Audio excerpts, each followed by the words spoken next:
Urban Design Forum and NHD came together a couple of years ago to try and figure out how could we support community-based organizations to create projects in the public realm. The local center is a partnership between the Urban Design Forum and ANHD. We designed the local center in part because we felt like there were so many community-based organizations all around the city that had a vision for what they wanted to see in their neighborhoods, but they couldn't see them realized for whatever reason. There was so much top-down planning all across our city, but there were so few opportunities for community-based organizations to say, this is what we really want to see in our parks, in our public spaces. So often, the folks responsible for and the stewards of that park space or that corner or your main street actually aren't the people in the community or in the neighborhood, right? It's guided by some other entity, whether it's government or a corporation or what have you. And I think the uniqueness of this project is just realizing that we can be the vision and the stewards for what is happening in our own neighborhoods. So Connected Corridors really was founded around this idea that commercial corridors are at the heart of our communities.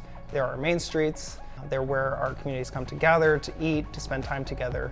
But they're actually some of the places that have the least amount of consideration when we think about the future of the city. And so many of the organizations that help those places thrive are just these really small 2-person, 3-person teams.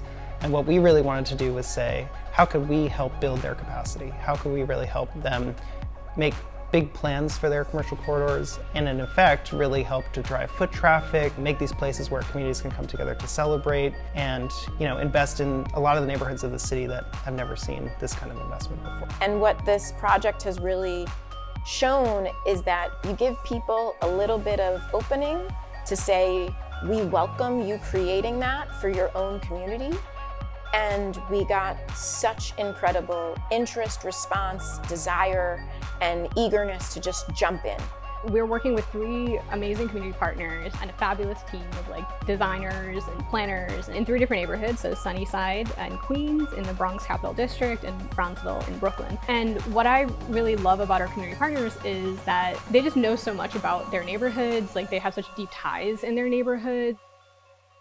The vision plan for the Sunnyside Shines bid is a couple of things. We looked at several different public spaces. Probably the most prominent public space that we've been really eyeing is how to reimagine what the space under the 7 train is.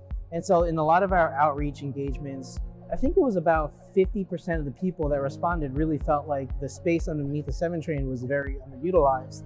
And at the same time, I think it was maybe 70 or 80% of the people that responded were really interested in having some sort of market type activation in these areas. And so we thought about combining these 2 together. I think it's really special when people of the community feel like they are contributing to something when they're participating in some of these engagement sessions.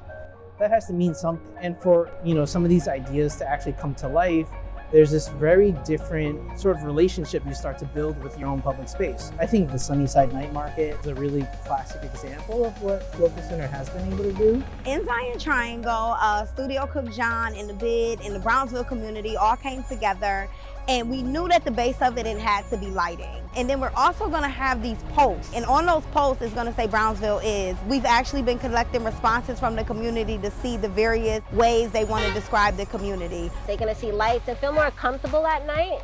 And the purpose of this project is not only about the lights, but to have that sense of place at a 3rd space that they have. When people feel connected to their public spaces, they're like, yes, this is my neighborhood is important. I'm going to speak up for what I believe is important.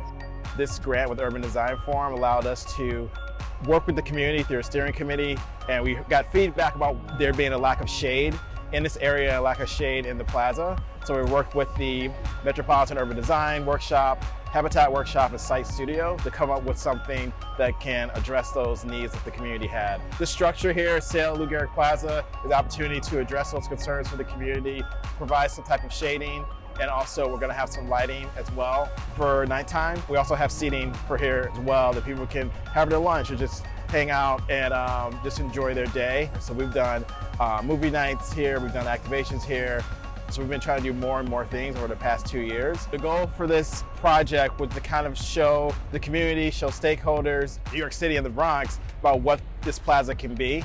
The short-term activations really allow for people to be involved in the planning and in the implementation and really see the fruits of all their labor. So it's really valuable to kind of keep that momentum going and make sure that people become more and more invested. There were never enough resources in our communities and in our neighborhoods, and we want to do more and build more for a more equitable, thriving future for all of our members and all New York City neighborhoods.